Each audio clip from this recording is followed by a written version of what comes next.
Hey everyone, you know what it is. It's your boy Jack from WhatCulture.com, and I'm here with all the ups and all the downs from SmackDown Live. I don't know what that was. We've had to re-record this intro, so I'm actually doing this after I've shot the rest of the video, so I'm a little bit all, as you can tell. But I hope you enjoy all the ups and all the downs from SmackDown Live. Let's get into it. Let's go.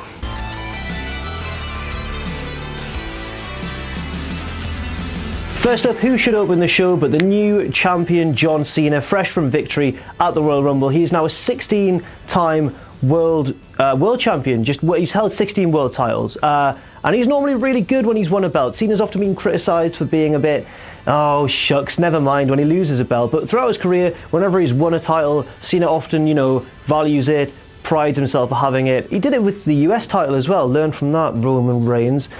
Cena came down to the ring. He was wasting no time. He was making his way downtown, walking fast. Faces were passing. He'd got into the ring. He started cutting a promo where he apologised to AJ Styles, which was a little bit weird, a little bit patronising towards someone as dangerous as AJ. But I'll let that slide because it was generally a good promo. Before it got too long, too rambling, he was cut off by the Wyatts.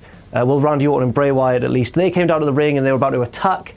And then the lights went down. When they came back up, Luke Harper was there next to John Cena, and it looked for a minute like he was going to get beaten down by all three members of the Wyatt family. But then Luke Harper officially turned face. He turned on the Wyatt. Cena was so excited. He was like, yay, yippee, wasn't he? He was loving it. He was doing his little jumps that he does when he gets about that much clearance off the ground because he's like a big muscly crab.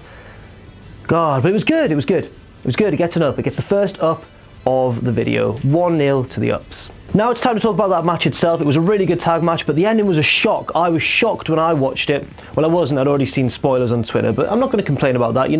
That's a point as well. If you're one of those people who complains about people tweeting spoilers during a wrestling event, maybe don't go on f***ing Twitter. Anyway, that's completely besides the point. I'm very sorry. Yes, Randy Orton got a clean pinfall over John Cena. That was quite shocking. It kind of feeds into Cena's whole, am I a has-been? Am I still relevant? Do you think time will pass me by? All that sort of stuff.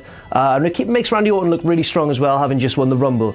It's a bold booking move, but I think it's a good one as well, ultimately. So I'm going to give it an up as well. 2-0 to the ups. Next up, we had the match that we were all waiting for all week, all year. We knew it was going to be a match of the year contender, and it was.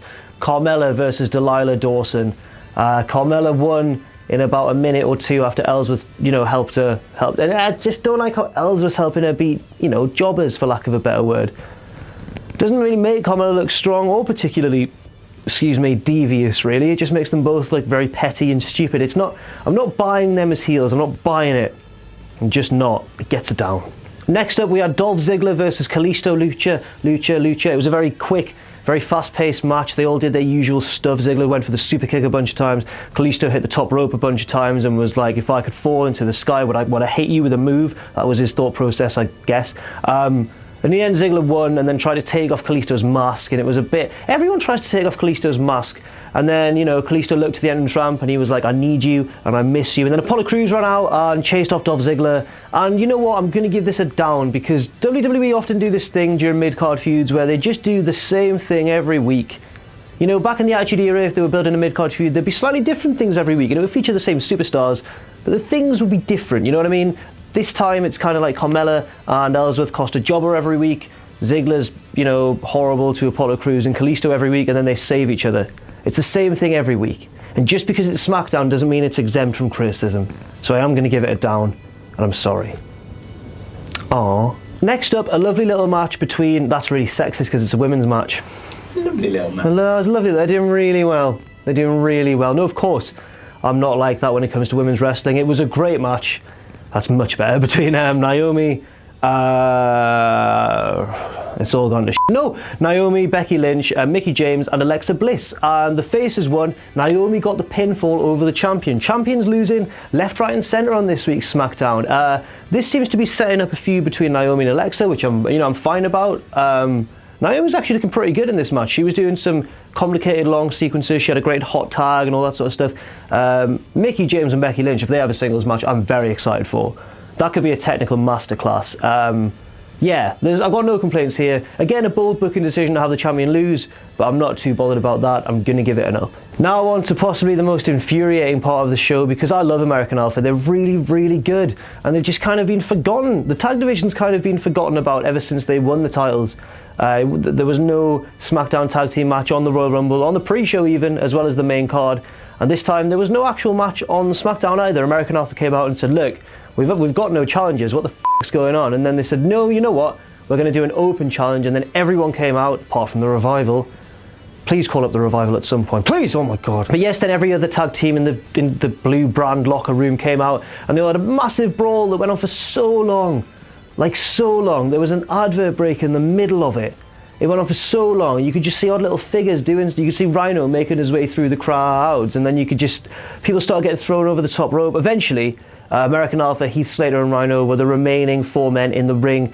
Maybe that leads to a match between those guys. Maybe someone else. I personally want a tag title shot for the Fashion Police because I find them hilarious.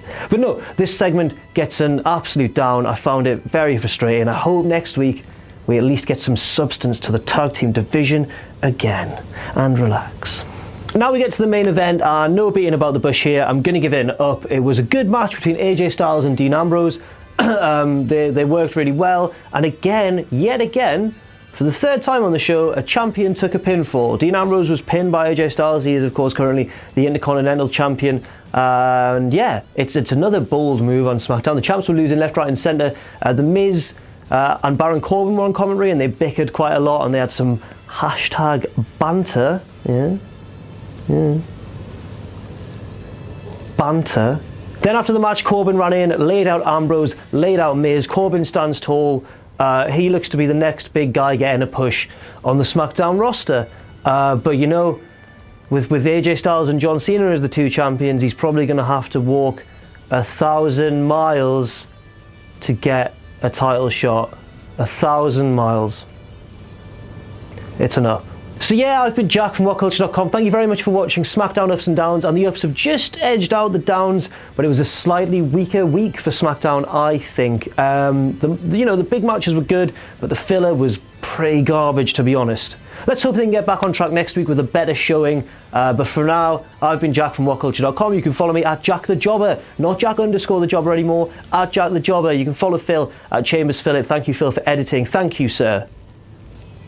Say something. You're welcome. That's all right, mate. And we'll see you soon.